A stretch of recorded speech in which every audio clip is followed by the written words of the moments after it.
Can you hear me? Yes. I'd like to welcome all. Someone said no? My colleague is adjusting as we speak. Okay. Okay, can you hear me now? Yes. Good. Let's start again. Good evening. I'd like to welcome all of you to the New York Society Library. My name is Jeanette Sanger, and I've been a trustee here for many years. And as you know, this is the oldest library in the city. This evening, our speaker, Elaine Pagels, will talk about her memoir, Why Religion, with Sarah Holliday, our events organizer, who needs no introduction to any members. And she also sings beautifully. But I don't think she's going to be singing tonight. Well, gospel music, maybe. Anyway, religion was very important to John Sharp, a missionary from Scotland who in 1710 came to the colonies, preached to the Iroquois, and accompanied British troops in maneuvers against the French. The mission of his life was to campaign for a public library in New York City. In those days, public library referred to subscription library, or anyone that paid a fee. In a 1713 proposal, Sharp discusses the urgent need of the city. There is hardly anything more wanted in this country than learning, there being no place I know of in America where it is either less encouraged or regarded. Sharp's collection of books relating to Christianity is one of the treasures of this library. Many of the books are in Latin, which very few people can read nowadays. Elaine Pagels is best known for research and publication involving a collection of over 50 ancient Greek texts discovered in Upper Egypt in 1945. After completing her doctorate at Harvard University, she participated with an international team of scholars to edit, translate, and publish several of these texts. I would imagine our Scottish missionary, John Sharp, might be shocked by some of Elaine's revelations.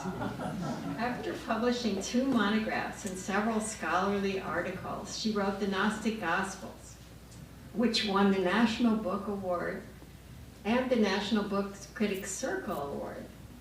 Then, having received the MacArthur Prize Fellowship, she joined the faculty at Princeton University in 1982. She continues to teach and do research there. She has published other books, including Beyond Belief, The Secret Gospel of Thomas, and most recently, Revelation, Vision, Prophecy, and Politics in the Book of Revelation. Elaine's latest book, Why Religion, has been published to rapturous reviews. Here are a few excerpts. One of PW's best books of the year, searing and wise, tender and wrenching, sketched with exquisite detail, the Boston Globe. A wide-ranging work of cultural reflection and a brisk tour of the most exciting religion scholarship over the past 40 years, the Washington Post. And there are many more. In Why Religion, Elaine writes about the devastating loss of her first child and then the death of her husband a year later. She interweaves this intensely personal story with the work she loves and how religious traditions have shaped how we understand ourselves and how we relate to one another. I have been fascinated and enlightened by Elaine's work during the last 20 years. Her friendship has been an inspiration. And now let us welcome Elaine Pagels.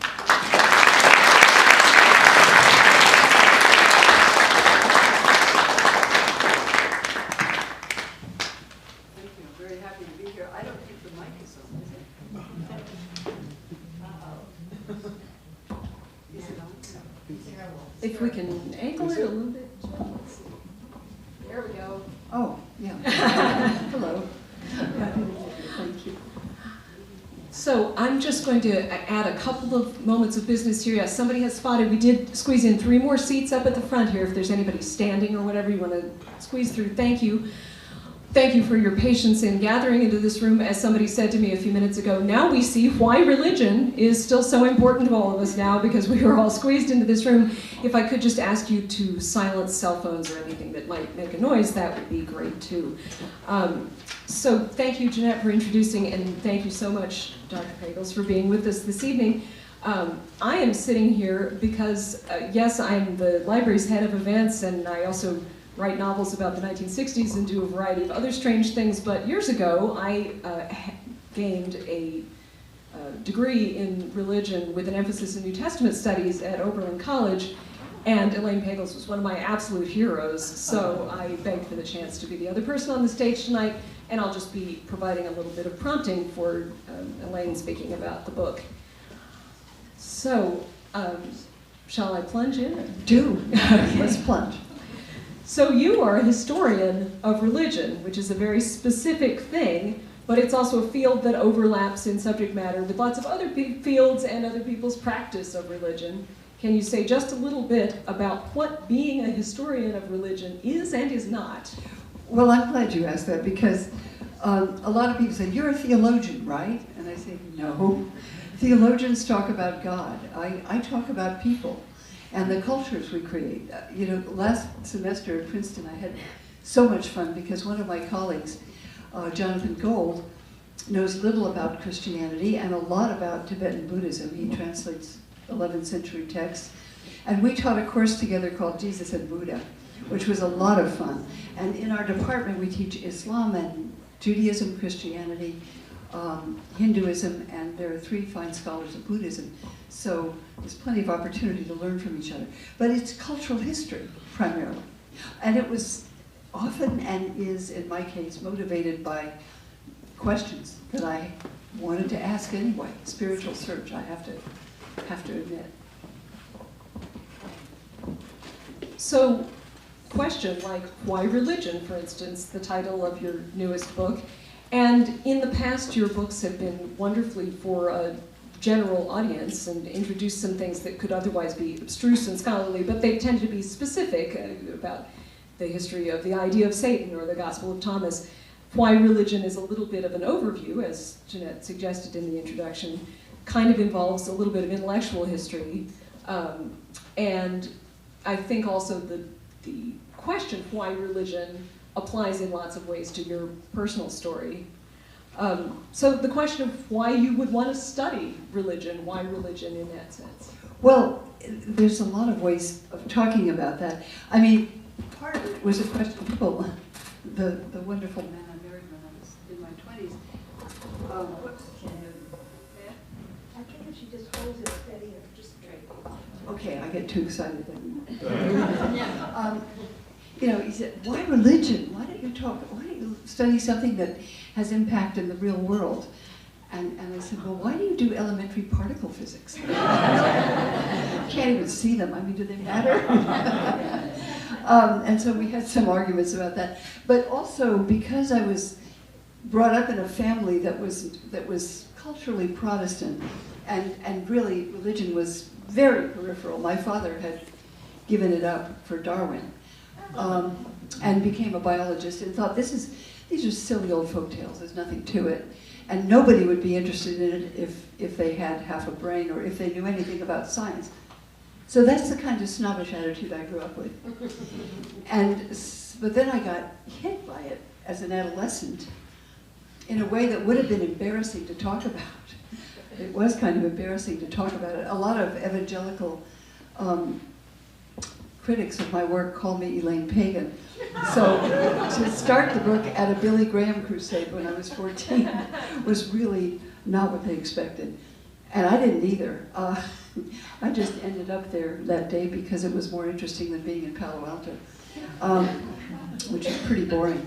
And San Francisco was always more interesting. But anyway, what happened was I had a sense of the power of these traditions, the power of the imagination, the music, how these traditions speak less, as far as I'm concerned. People think it's about do you believe in God, do you believe in Jesus? Yeah. That's all part of it, but that's not what I find most compelling about these traditions, whether it's Buddhism or Judaism or Islam, they're emotionally powerful.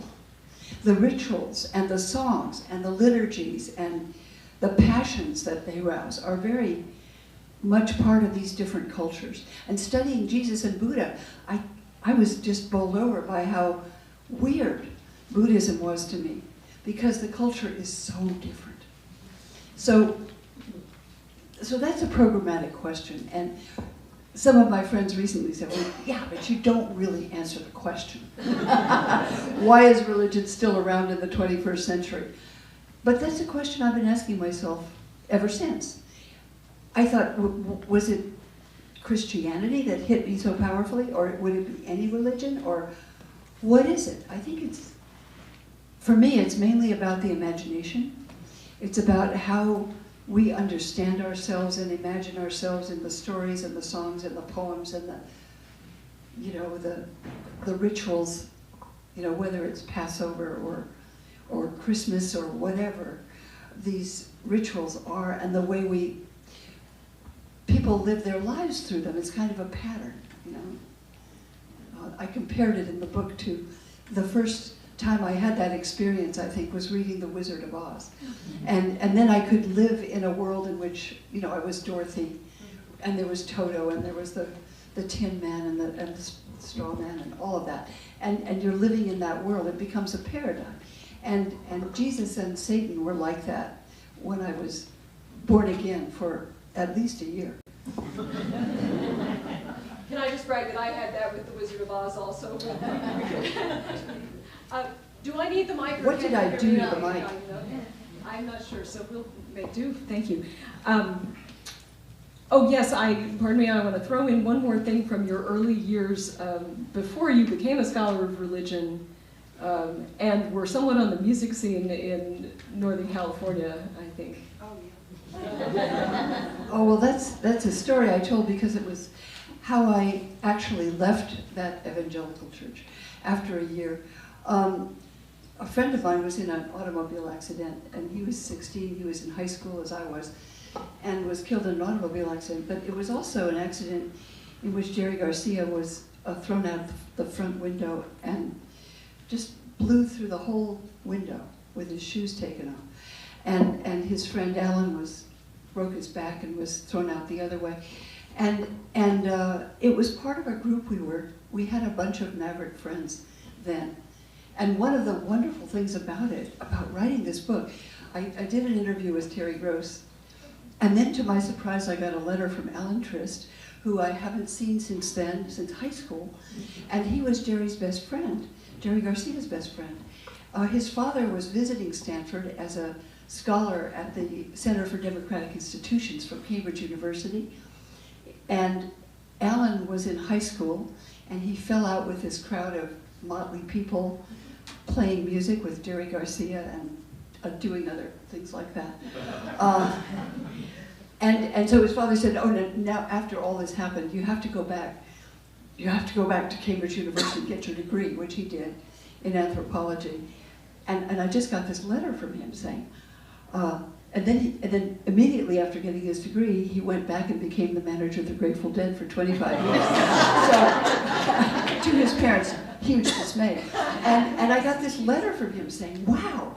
He said, your book, The Gnostic Gospels, I read it, and it saved me from the murky waters of Roman Catholicism. And he said, but I didn't know it was you because you had then gotten married and you changed your name, and I didn't know it was Elaine. So anyway, we're going to talk about it because he's going to write the definitive book, I think, because he lives to tell the tale of what happened in all those years, which I'd like to hear a lot more about. Thank you for indulging me on that one.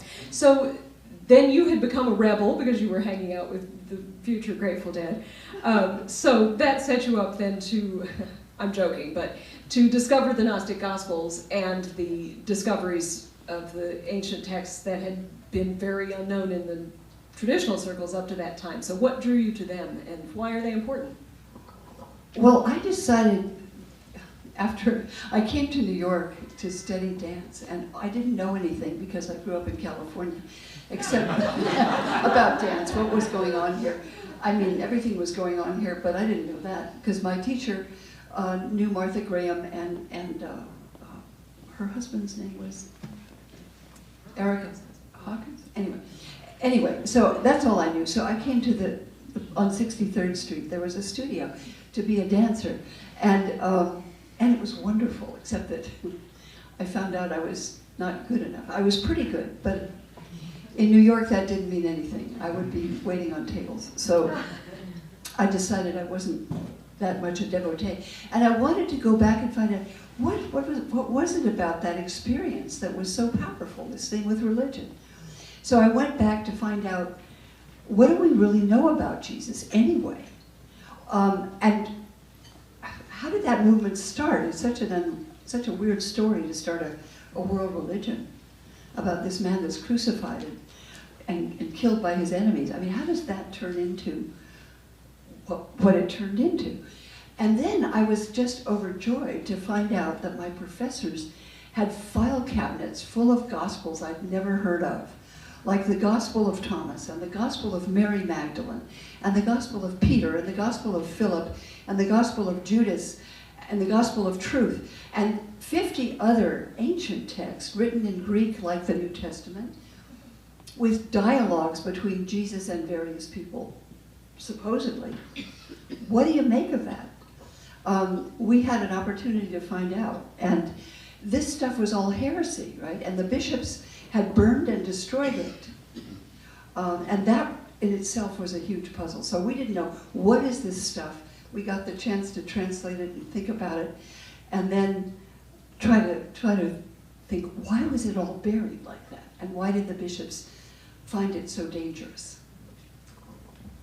Well, one element of that might be, but feel free to contradict me, it might tie in with one of my favorite elements of why religion, also very much a theme of your really iconic book, The Gnostic Gospels, is the rediscovery of women's voices and roles in early Christian communities that then got minimized by other narratives. Can you talk a little bit about why that aspect of this history has stuck with you and been meaningful for you, despite the continued misogyny, let's face it, of so much organized religion? Oh, well, yes, it was a surprise to find out that that was part of the story of the early movement. That, you know, some people would say, well, this stuff sounds kind of New Age. And I'd think, well, you know, 2,000 years is not that new. We didn't make it up. But what I love about these texts, when I read the Gospel of Thomas, and I came across this saying, and you know, I always go back to it, saying 70, in which Jesus says, if you bring forth what is within you, what you bring forth will save you. If you do not bring forth what is within you, what you do not bring forth will destroy you. And I thought, wow, you don't have to believe that. It just happens to be true, you know? And there are other sayings like that. And these sources, these sayings, are experiential. They're not dogma. They're not doctrine. It's not about believe in this, believe in that at all. It's about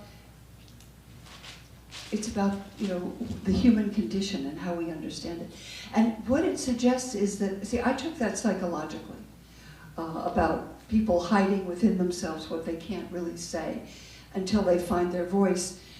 And it could work on that level, but I realized it was also a theological statement, because the Gospel of Thomas suggests that every human being, all beings are created in the image of God, in the divine image, and the image is simply a metaphor for the energy that brought us all into being.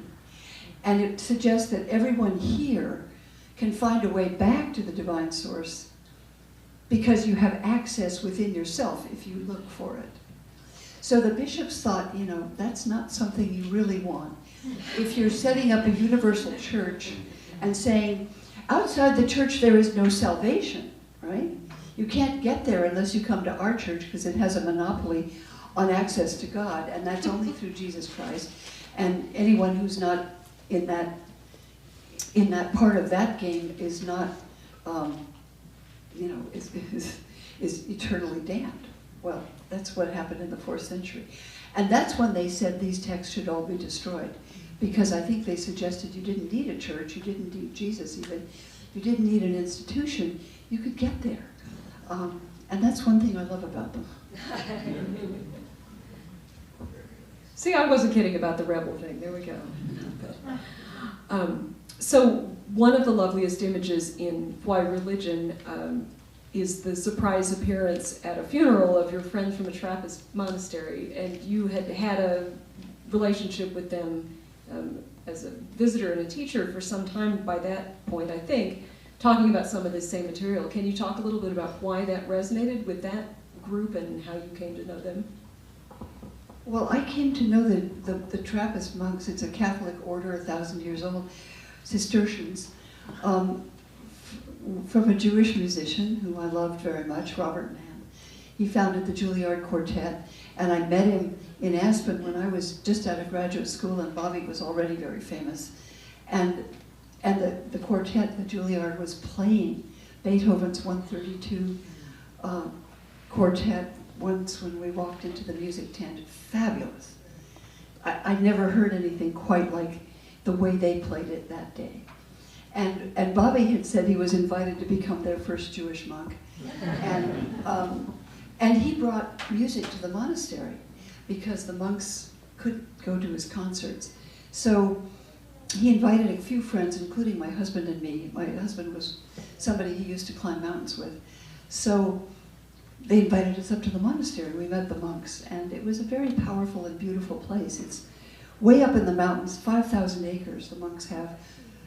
It's about 10,000 feet, very beautiful and very secluded. And there's a deep well of silence and spirituality there that, even though I sort of have a kind of cultural Protestant apprehension about Catholicism and some of its attitudes, I came to love those monks in that place. And they were great, actually. And the Still gospel, are. Yeah, the Gospel of Thomas got in there. Well, yeah, Thomas Keating asked me to come and talk to the monks about the Gospel of Thomas. And I said, well, I won't talk about it, I'll just give it to you. So I Xeroxed. It's only 15 pages. I gave it to them and asked them what they thought. And they really liked it. And this year, this last summer, the abbot, Joseph, asked me to come and talk about something else. So I talked about the Gospel of Truth, which is a text that I'm sort of falling in love with. And I write about it a little in the book. I'm writing an article about it now, a scholarly article. And I wondered what these monks would think about this heretical myth. And they really loved it, which I like a lot. But I wanted to translate scholarly work into work that anyone interested in the subject could read, because my husband's friends were mostly either artists or scientists, and they thought religion was really weird. And I wanted to say, no, this is really exciting material. So that's why I wrote these other books, and I loved doing that. One of the other things I loved in Why Religion was the description of the partnership between you, Dr. Pagels, scholar of religion, and Dr. Heinz Pagels, who was a physicist, as you mentioned already. And I was also delighted to find out that the library has 3 of Heinz's books in our collection. So both of you seem to be people who are very deeply in the scholarship of your own very specific fields, but also have this capacity to share it with a general audience. Was that a happy writing partnership? Well, it was a very lucky marriage. It was wonderful, and it, you know, I just know from that how wonderful it can be when you are really madly in love with someone. And I also know it can happen more than once. So it's marvelous. It was great. We didn't write together very much, but you know, I wrote the Gnostic Gospels. He wrote the Cosmic Code. He suggested we write the Gnostic Code or the Cosmic Gospels, start our own religion, but we never got to that. We could become a sort of TV evangelist, right? I think there's still time for the cosmic gospels. Yeah, that could come out any day now. We could really use it. So it seemed to me, reading Why Religion, that a major part of the book is, in a way, its own biography of your oldest child, Mark, who was diagnosed with a rare and invariably fatal illness soon after his birth. And I thought it was just beautiful and wonderful to read about how good and full and fun a life Mark had, although he lived only 6 years. And it got me thinking of something that a friend had shared with me. A while back, Emily Rapp wrote for the New York Times, "I will never be a tiger mom.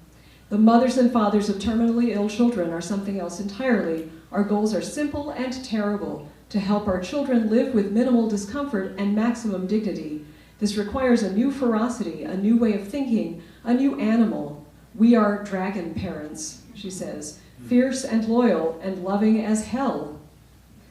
Would you tell us a little bit about Mark and why religion was and was not useful to you during the time you were a dragon parent?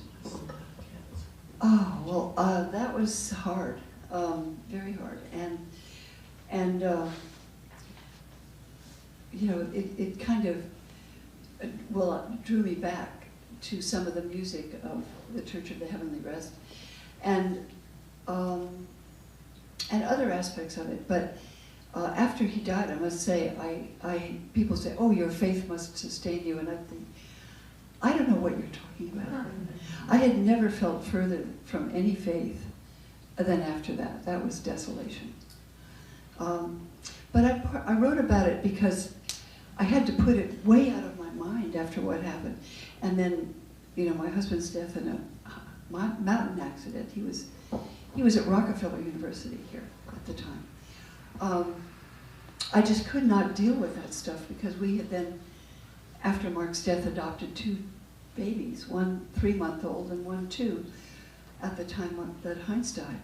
So I was just shattered. It was the only word I could think of. And so, what was I going to say then?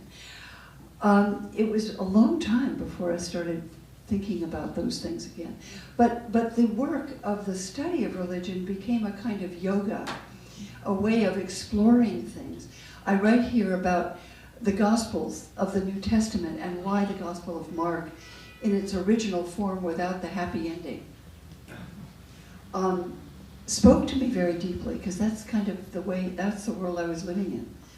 Also, because I couldn't process this at the time.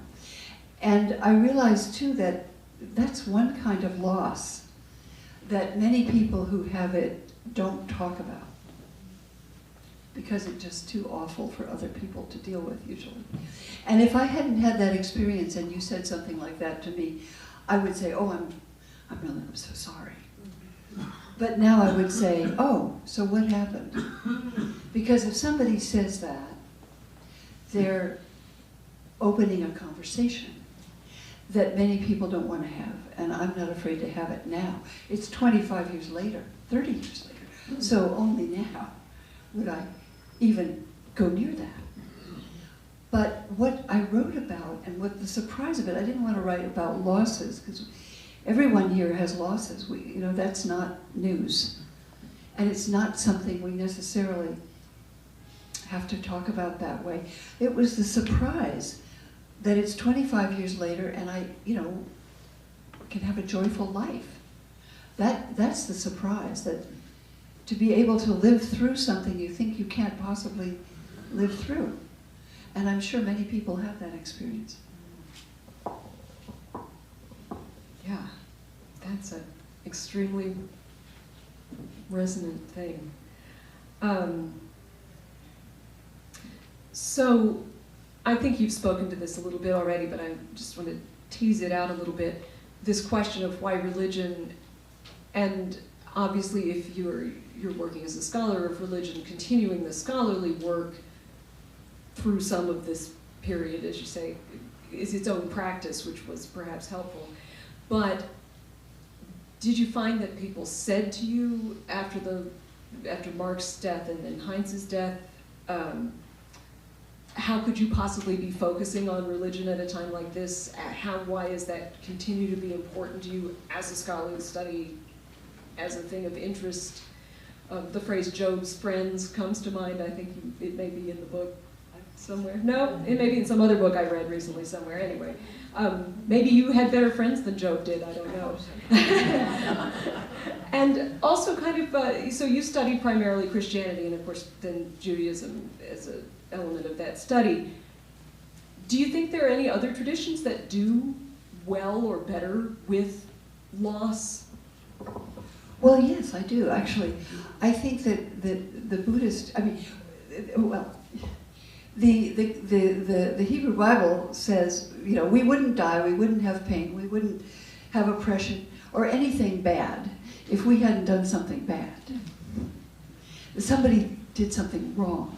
And, you know, that doesn't make sense to me in terms of biology. I mean, you know, the kind of creatures we are we get born and we die, and that's not about Adam sinning or anything like that. But this whole story pretends that it's somebody's fault if something happens. And that's one of the things I really had to write about. Because you know how when somebody dies that you love, you can think, well, why did I let him go on that plane? Or why didn't I stop him from climbing mountains or something, as if I could have? Or why didn't I do that? And of course, it's as though we think we could make a difference. And if we could have made a difference, you know, one of my dearest friends said the day after Mark died, if you could have done anything to prevent it, you would have, right? Well, that's pretty elementary and obvious. And the fact is that so much of the things that happen and the losses we deal with, we're helpless.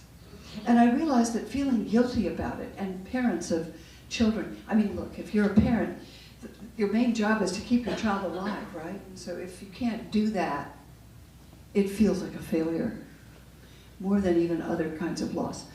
And yet, I realized that sense of guilt about why didn't we, was hiding something worse, hiding something that was more painful than guilt. And that's the reality of it. And the reality of it was we were totally helpless. There was nothing we could do. Nothing we could do. And it was more acceptable to think we had negative input than to realize the truth, which is there was nothing we could do. And that's really unacceptable. It's very painful, but it's also very grounding. And I realized at the time that I'd chosen unconsciously to feel guilty rather than helpless. This isn't particular to Christians or Jews.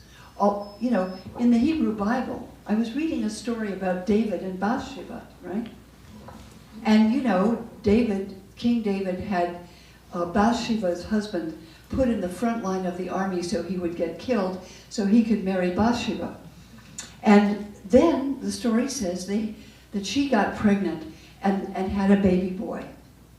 And the Lord smote the baby because of the sin of David and Bathsheba. So it was their illicit sex that meant that the baby died. So if the baby died, it must be because something they did wrong. Now that's just typical of the Hebrew Bible, of the Christian story, and of the Hopi religion, and also of many others. I kind of like the Buddhist awareness that life involves suffering, and it's not anybody's fault necessarily, it's just the nature of the species. And, you know, and that joy is kind of a miracle in all of that. So it's a very different, and I just felt it was a more grounded perspective. Thank you. So the last thing I wrote on my little cheat sheet here is kind of a re-emphasis of the value of this title, Why Religion? And it seemed to me that it's a question, it has a question mark on the cover of the book, but it also works a little bit as a noun, that some of what is going on here is a why religion as opposed to a because religion. Is that something that resonates with you? Yes, I mean, and one of my friends complained that I hadn't answered the question. Sorry about that. But there's so many, it was a programmatic question. It was a question that motivates the work. And there are many ways of answering it. I mean, you can talk about sociologically and culturally how these traditions, whether Jewish or Buddhist or Muslim or Hindu, convey cultural values, how they transmit the culture's sense of what it means to be human and what kind of work we should do and what men do and what women do. The creation stories are all about that. Very practical issues. And it's also important for me, and when I teach, to say, yeah, but do we agree with that? I mean, do we agree with the Hebrew Bible's assessment of, say, what men do and what women do? For example, I mean, it's maybe time to raise questions about that, as many people are, and to be aware of how we're shaped by the culture, and choose to what extent we say yes or no to any of that stuff. That's part of it. But also, I don't know, some people think that everybody needs religion, and I think that's very imperialistic. I don't think my husband needed it that way. For him, physics was the way he related to the universe and loved it. For many people here, it's going to be something else. It may be art, it may be painting, it may be taking care of people, it may be trying to make a difference in the culture. But I do think that for many of us, the imagination, one of my dear friends, James Cone, who was a theologian, you know, he said he's a theologian, and if you asked him, so what is theology? He said, well, we make it up. It's about imagination. It's about how we interpret the world. And we don't just make it up from nothing, we make it up from our cultural traditions.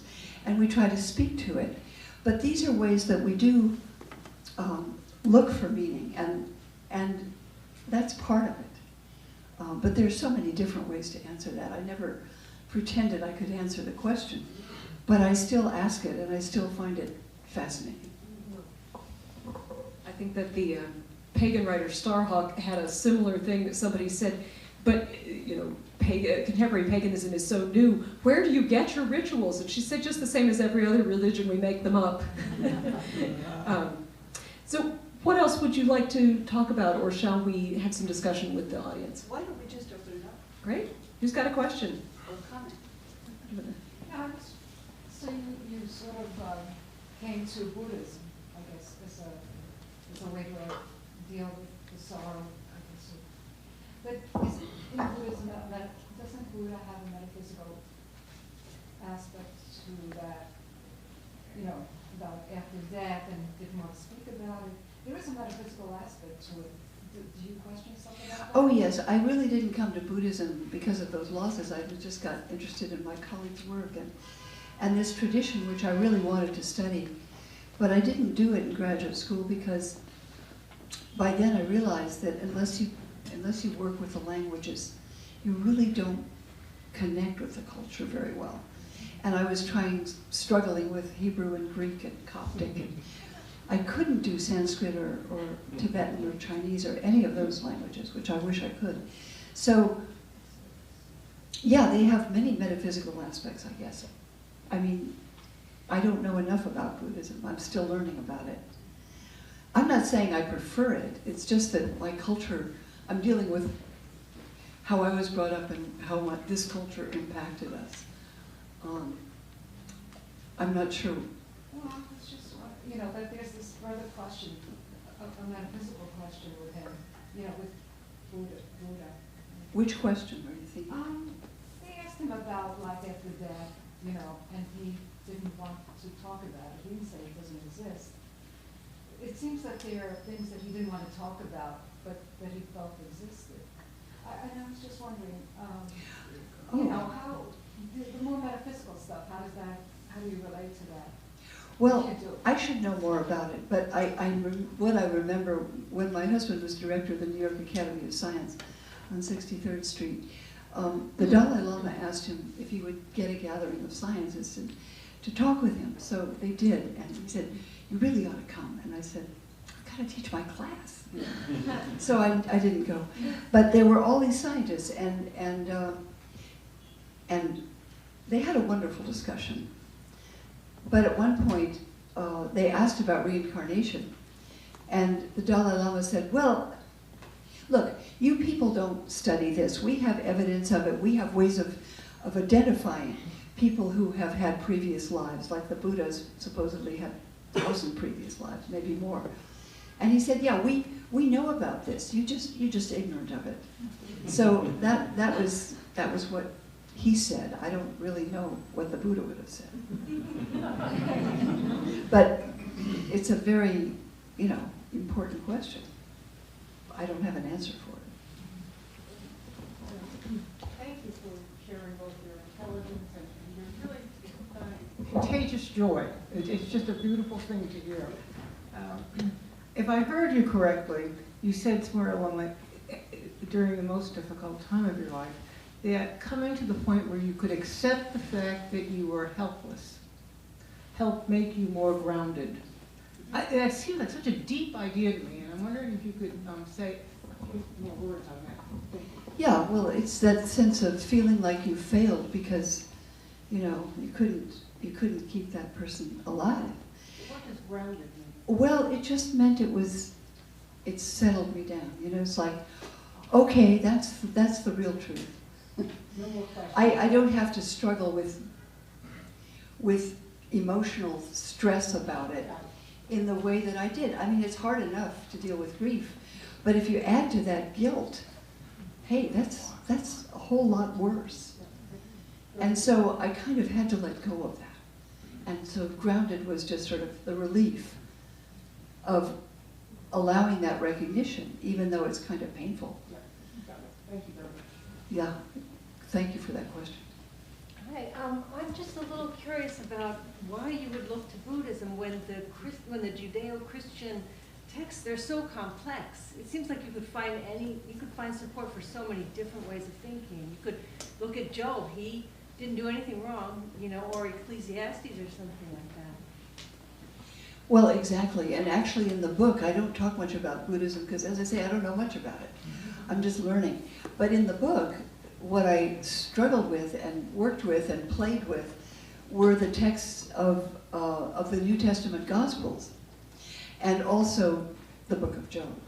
The book of Job, just you turn it around and struggle with it and fight with it, argue with it.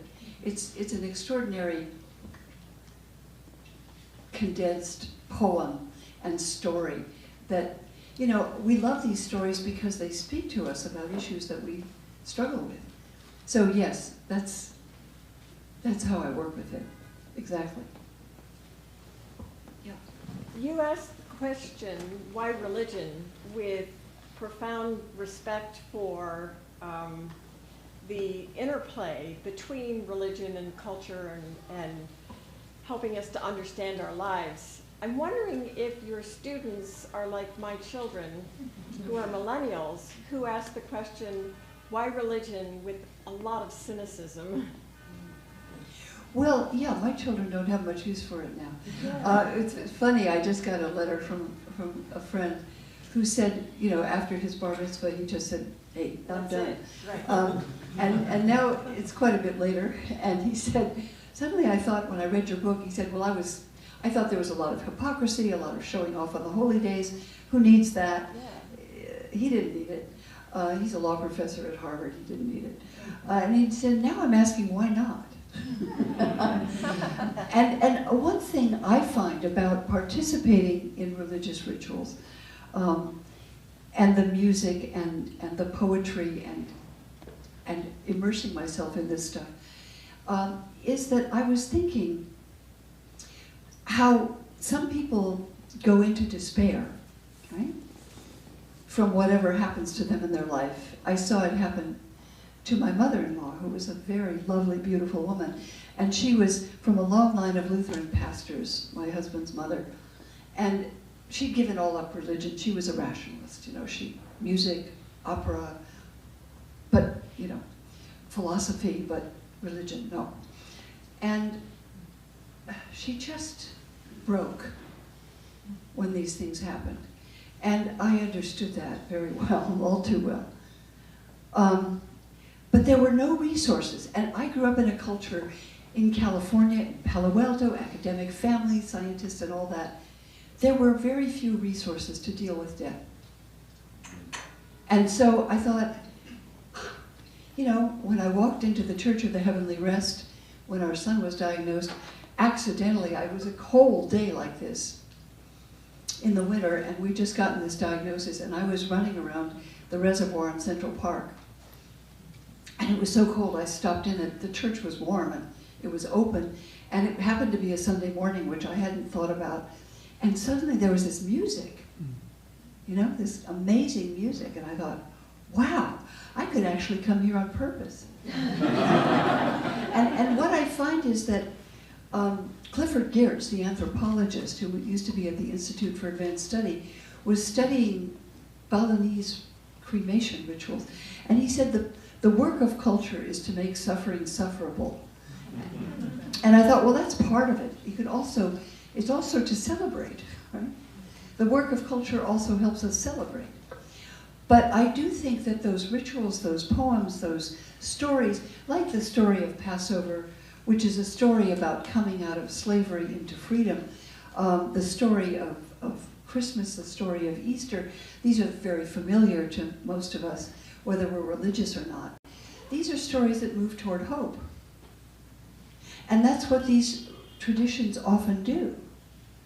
And sometimes you think, really? Does that make any sense? Do I really believe that? You know, but they actually do sometimes have the capacity to sustain hope when otherwise there's no rational reason to have it. So I think that's a very major part of why they survive. Not just about beliefs, but about the way we feel. Have you found any cultures that have no religion? Pardon me? Have you found or been able to study any cultures that have no form? Not that I know of. Have you? Has anyone? I mean, and you'd think, well, you know, if you were like my father, and you'd say, well, look, it's just bad science, really. You know, the world wasn't created in 6 days, you know.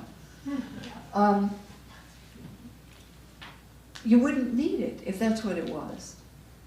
But that's not what it is, you know. It's about how we interpret our lives. So I don't think there is a culture that doesn't do that with poems, with music, with rituals, with songs and stories. Yeah. It seems like a lot of cultures have a lot of things, and a lot of religions that have existed throughout history have a lot of things in common, and one of the most useful tools is the allegory, and that helps us to adapt to our stresses and strains in life, and that seems like a really relevant, practical aspect of it, no matter what you believe. I mean, to me, it's all a big mystery, and I never will know any more than I know, but the allegories are helpful. Yes, I think it's really important because it's a kind of peculiarly American, custom to read things literally. The creation story, do you think that's meant to be taken literally? 2,000 years ago, or 3 or 4? I mean, that's weird. Probably not. I mean, American fundamentalism, you know, in the beginning of the 20th century, set the stage for a lot of American attitudes about religion. But if you read the rabbis, and if you read the fathers of the church, they're reading metaphor, they're reading poetry. And I think of it, I always think of these religious traditions the way Marianne Moore talks about poetry. She says, poetry is imaginary gardens with real toads in them. And I thought, these stories have real toads in them, you know? Like the story of David and Bathsheba, a baby dies. That does happen. And in the ancient world, it happened very often. So it speaks to that. But the stories aren't meant to be taken literally. They're meant to speak to the way we interpret things. Exactly. So I'm really glad you mentioned that. Yeah. I read your book, Adam and Eve and the Serpent, because on the Sunday Bulletin, the Episcopal priest said, whatever you do, do not read this book. Who said that? This was an Episcopal priest Really? in New York. Oh, wow. And Not one that I know. But I wondered, why is it that your work would be viewed as threatening versus enlightening? Because so many people have been indoctrinated with the idea that you have to take it literally. That's why they call me Elaine Pagan. It's because, you know, I'm teaching people not to take it that way. You know? So that's threatening to a lot of, there are a lot of Christians who've never taken it literally. It's always been songs and stories and poems and ways of speaking about release, right? Like the Exodus story. So at Passover, everybody says, all of us should be like the people who've come out of Egypt. And everyone comes out of Egypt and so forth. And it's a ritual that talks about moving toward freedom, whatever that might mean to that particular person at that particular moment. Literal freedom from slavery, freedom from other kinds of bondage and captivity, the story of resurrection, the story of a miraculous birth of a baby. I got a recent email about, do I really think that Jesus was born of a virgin? I said, well, that has nothing to do with anything, I believe. I remember sitting around a table at Union Seminary when I first came out of graduate school, and I was invited by the head of my professional society, a very distinguished scholar, Raymond Brown. Actually, Raymond Brown reviewed my book in the New York Times. And the good news was I was just out of graduate school, and my book was reviewed on the front page of the Sunday New York Times. And the bad news is it was reviewed by a major scholar of religion, senior scholar, highly respected, of Bible. And he said, this stuff was rubbish in the first century, it's still rubbish. He said that. And he said, well, she's a pretty good scholar, but this is deceiving the public because this text had nothing to do. Anyway, he was also a Sulpician priest dedicated to the preservation of orthodoxy in religion. And the editor of the New York Times had no clue because he was teaching at Union Seminary. And I guess he thought he was a Protestant.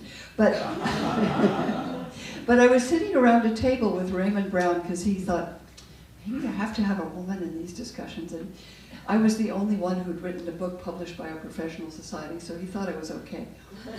And the book was about Mary, the mother of Jesus.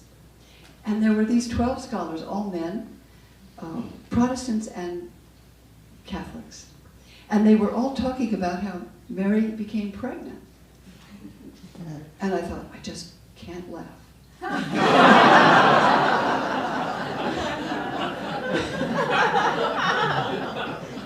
Anyway, that's what I mean by literal. And I think there are plenty of good reasons why that story is told that way in Luke and Matthew. Because in Mark, Jesus is said to be the son of Mary, and that's not what you would call a Jewish boy if he had a legitimate father. So Matthew creates a genealogy and a husband for Mary, which Mark doesn't have. And Luke creates a different genealogy for the same man, both of them going back to King David to make Jesus certifiably royal. So it works pretty well, and it's a wonderful story.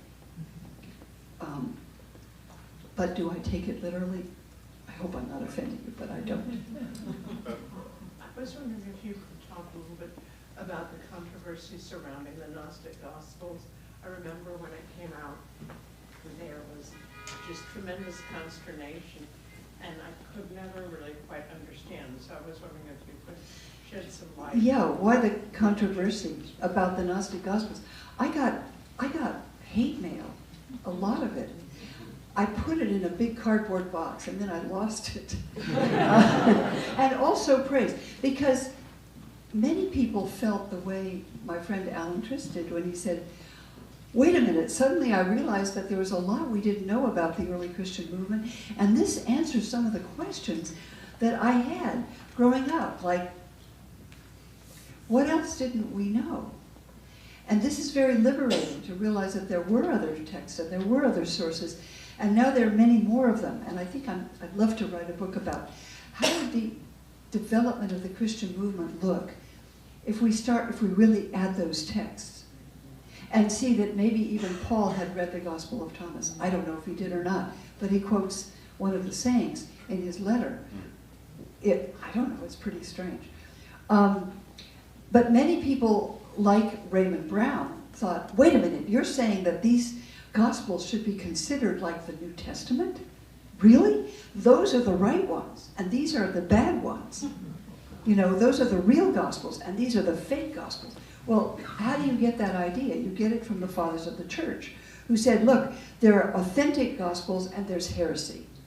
And all these were denounced as heresy in the 2nd century by Bishop Irenaeus, one of my favorite characters, and who said, the heretics say they have more Gospels than there really are. But really they have no Gospels that are not full of blasphemy. And one of them is the Gospel of Truth, and one of them is the Gospel of Thomas. And they say they have the Gospel of the Hebrews and all this other stuff. Well, it's all nonsense, because there are only 4.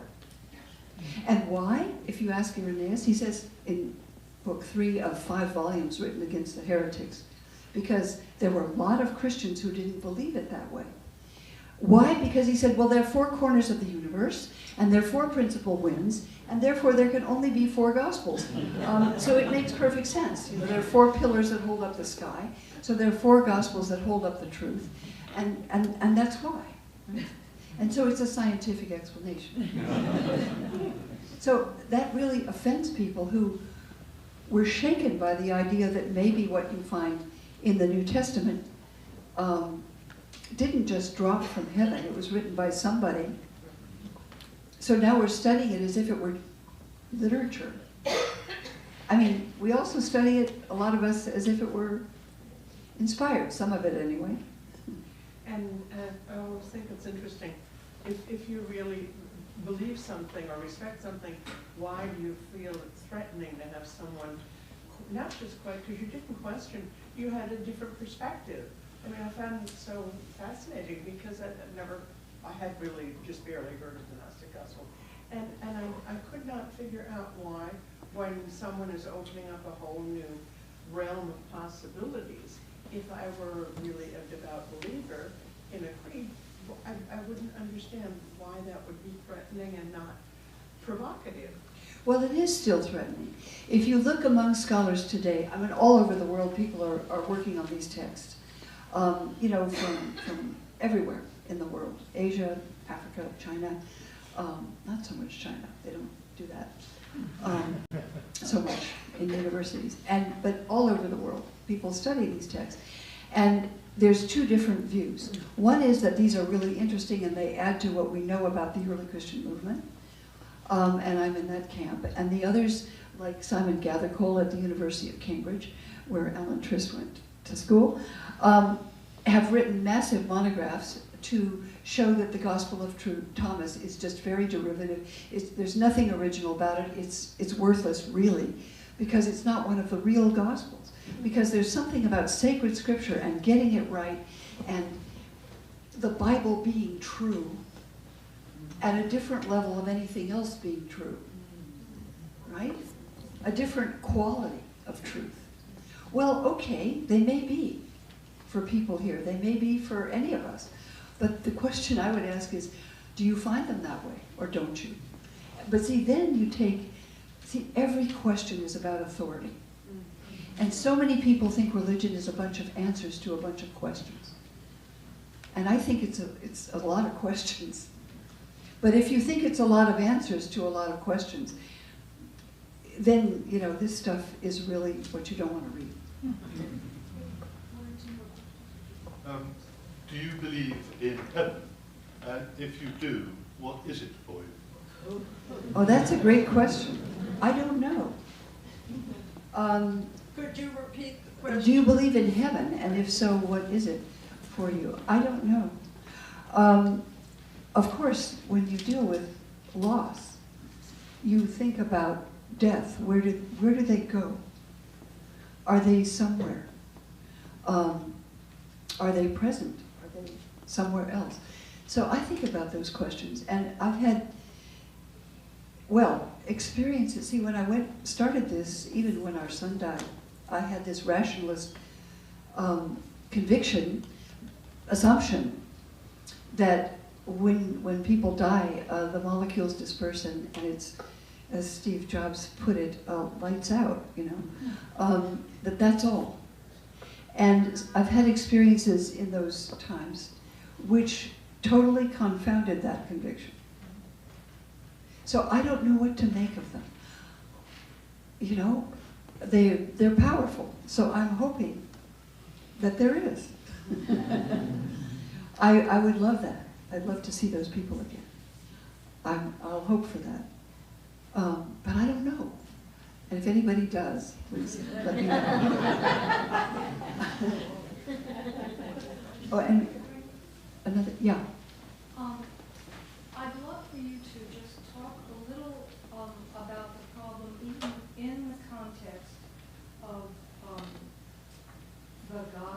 the gospel, how one as a scholar and a translator confronts the new translations that have come out, which some of them are absolutely extraordinary, and the individual words that are used introduce entirely new ways of thinking about these things. Some of the texts from Nagamati, you mean? Well, I'm thinking of, there's a relatively new translation by, I can't remember, this is terrible, the name of the author, but he teaches at Notre Dame, and it's a translation of the New Testament.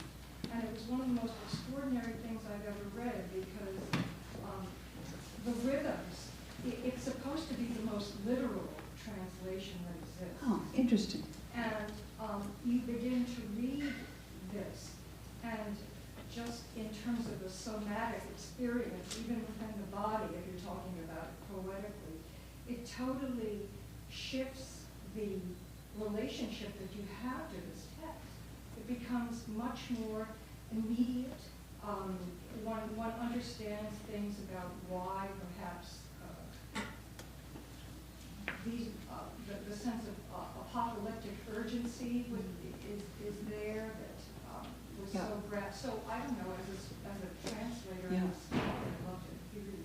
Well, yes, that's why reading those languages is so wonderful. I don't know somebody who translated the New Testament at Notre Dame, but I'll have to. But Robert Alter at Berkeley just translated the whole of the Hebrew Bible. And he's a brilliant translator, and he knows poetry, and he knows the rhythms of it. His translation of the Hebrew Bible is phenomenal. So that's great, I love that, although I'll have to get you the name. okay. But let me say something, I'd like to go back to the issue you raised, because one thing I decided to do in this book, which was a hard decision, was write about things I couldn't explain.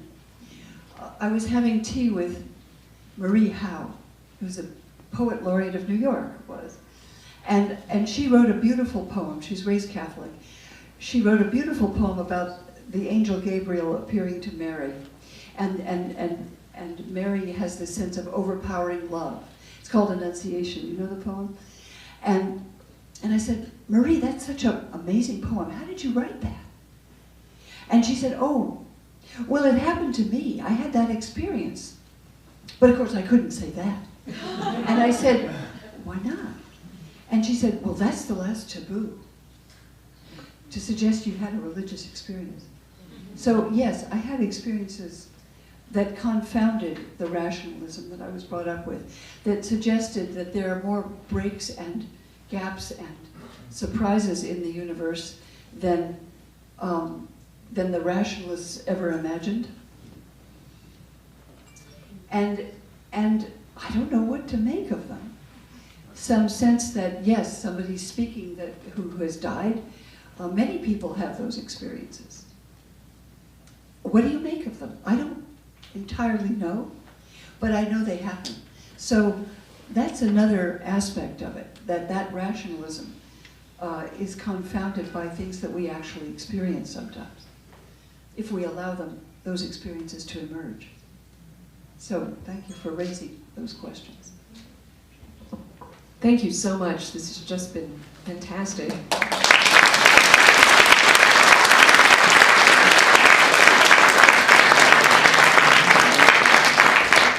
you have copies of Why Religion for sale by our friends from the